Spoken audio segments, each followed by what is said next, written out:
whiteness, white supremacy, the arrogance of white privilege displayed itself here today.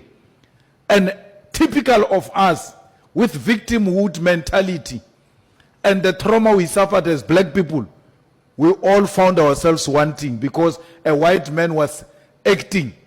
And the first instinct was to be scared of a white man.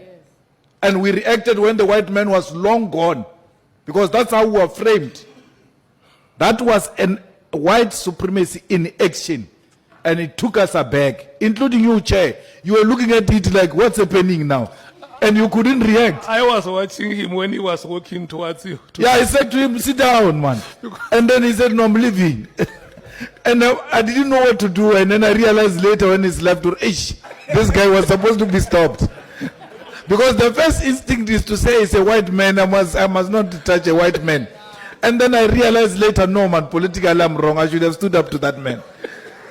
But that's how we are framed, Chair.